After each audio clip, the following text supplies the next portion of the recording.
A weekend chase ends with major damage to a state trooper's patrol car. More on that, plus Terry Seitz joins me for this week's Monday with the Mayor chat, and host Bill Potter brings us another episode of Inform. All of that and much more is up next here on the 18 WJTS News.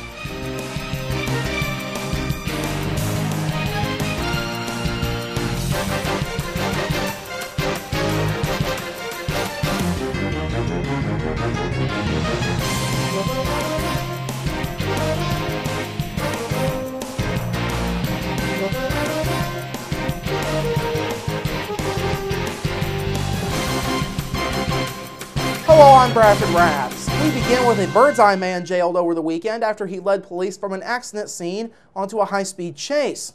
Just before 2:15 yesterday morning, DuBois County Sheriff's deputies were investigating an incident along 4th and Main Streets in DuBois when they heard a vehicle farther up the road that seemed to be going at a high rate of speed and was squalling its tires.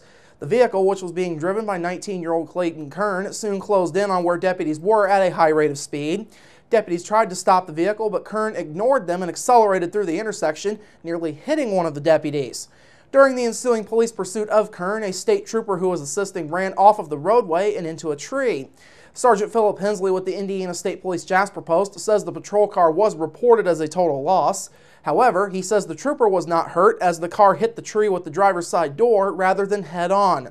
Meanwhile, authorities caught up with and arrested Kern at his Birdseye area residence. They found his BAC was 0.16% or twice the legal limit. Kern is charged with level 6 felonies for resisting law enforcement with a vehicle and criminal recklessness.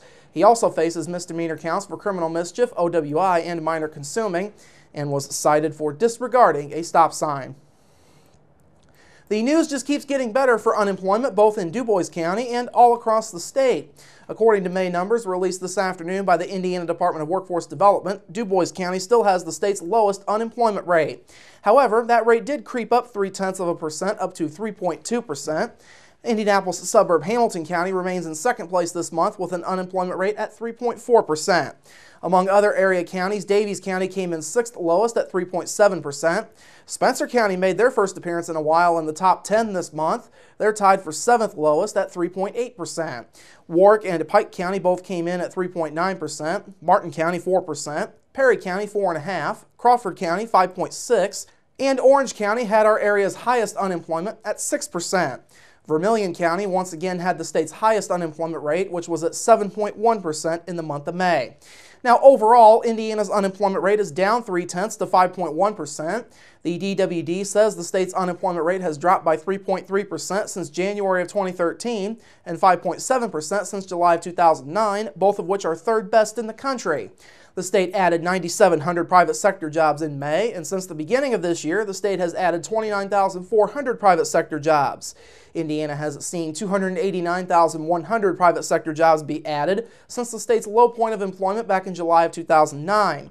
Among other area states, Indiana's unemployment rate is tied with Kentucky for the lowest. Ohio is close behind at 5.2%, Illinois at 5.5%, Michigan is at 6%. Lawmakers are stepping up their efforts to regulate e-cigarettes and e-liquids as they become more and more popular. Recent data shows that in 2013, 8.5% of adults reported having used an e-cigarette at least once. That's more than double the percentage of 3.3% that was noted in 2010. Now, the biggest concern for state lawmakers has been the growth of e-cigarette use among minors. In just 1 year, e-cigarette use among middle and high school students nearly tripled from 4.5% up to 13.4%, a growth rate much faster than that in the general population.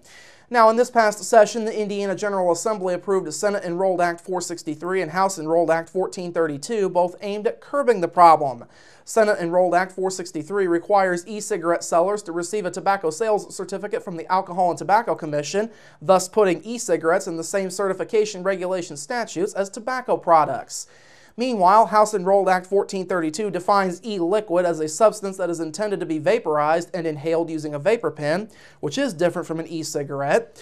It also requires a manufacturer of e-liquid to obtain a permit from the ATC before mixing, bottling, packaging, or selling e-liquid to retailers or distributors across the state.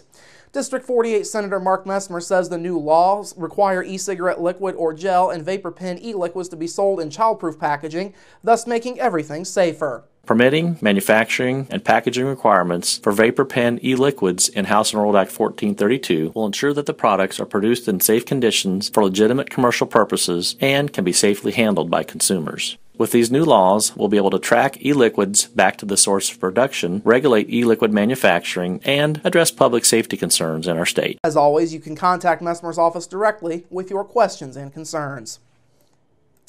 And finally tonight, it was a very wet and stormy weekend all across the area, leading to flooded roadways and a few accidents too. Friday night was the worst night of all, with many areas of Jasper flooded and the Patoka River spilling well over its banks as Tropical Storm Bill's remnants moved through. More than 5 inches of rain fell on some parts of DuBois County between Thursday and yesterday. The storm did spawn one tornado, an EF0 that was spotted in Troy and Perry County. Now, the most notable weather-related accident was at around 5 o'clock this morning when a downed tree along State Road 56 east of Hayesville near Sundowet Curve caused a more than 2-hour road closure and rerouting of traffic. The tree also snapped a power pole and took down power lines in the area. A semi driven by 68-year-old Billy Danhafer of DuBois was headed westbound on State Road 56 when he hit the downed tree, initiating the long delay. The semi had to be towed from the scene due to significant damage, but Danhafer was not hurt. Monday with the Mayor is coming up after this break.